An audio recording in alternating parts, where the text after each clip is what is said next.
Friends, 415 days over. There are changes which are taking places, unlike what I said yesterday, though may not be very perceptible to most of us, all along the battle line, as well as deeper inside the battle zones.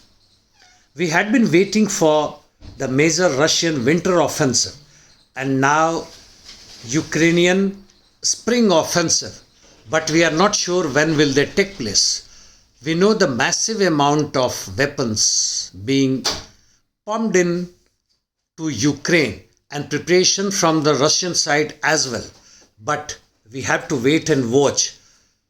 But on the face of it, whatever happening in East Ukraine gives us indication what I have been talking about. Coming to North, Ukrainians are continuing their shelling in Kursk and adjacent oblasts, while in Starobilsk, only positional battle is on.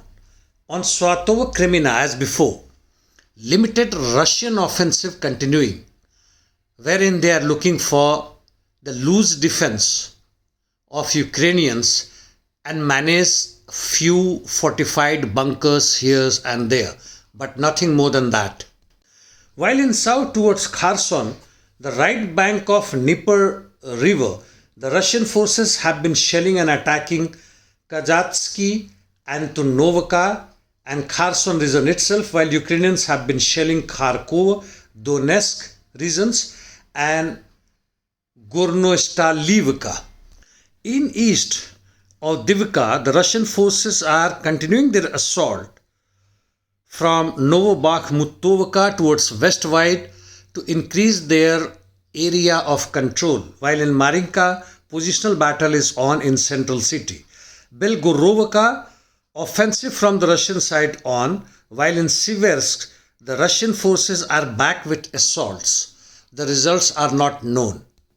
Inside Bakhmut, the train station 1, a nearby central station, changed hands many times between Ukrainian and Russian forces, but eventually at this given moment it is under the Russian forces, and the Ukrainian counter-offensive on Bakhmut train station number 2 did not succeed, and as a result the PMC and Russian forces, after having taken over Rose Alley, moving westward inside the Bakhmut.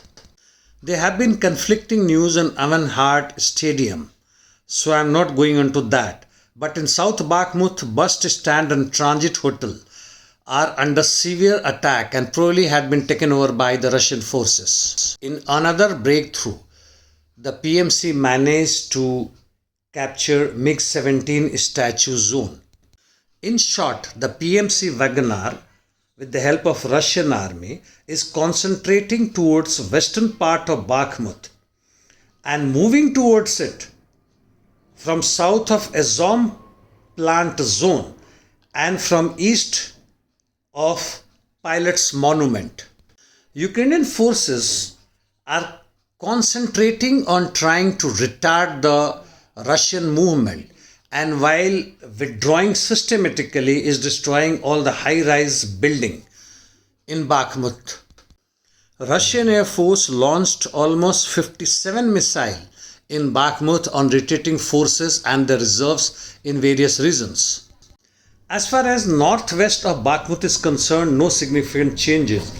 In southwest, after long pause, the Russian military has started its attack once again on Krasnoe and have retaken back the outskirts which was with it, but Ukrainian counteroffensive had forced them to move out.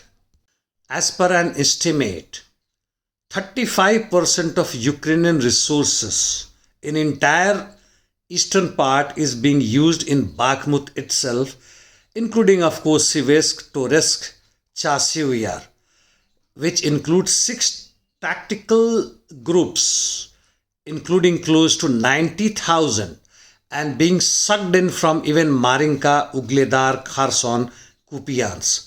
The daily losses are close to 1,000 plus. The PMC Wagner head has claimed that since the beginning of assaults on Bakhmut, Ukraine has lost somewhere between 32 to 35,000 troops, and that's the reason why this zone is called Artyomovsk Meat Grinder. By the way, it holds good even for PMC and Russian forces. ISW and other war reporters, social media and mainstream media are silent as far as overall war direction is heading to, including war attrition, and only accepts what is 1 or 2 days old news, like ISW says that Russian forces are moving west into Bakhmut from central Bakhmut and gaining grounds in south and southwest of Bakhmut. Well, that's all from my side as far as the war zones are concerned. Few other important information. One is from Israel, where Zionist forces are attacking worshippers trying to enter Al-Aqsa Mosque. Many reporters are very angry, and by the way, those are the same who uphold American entry into Ukraine since 2014.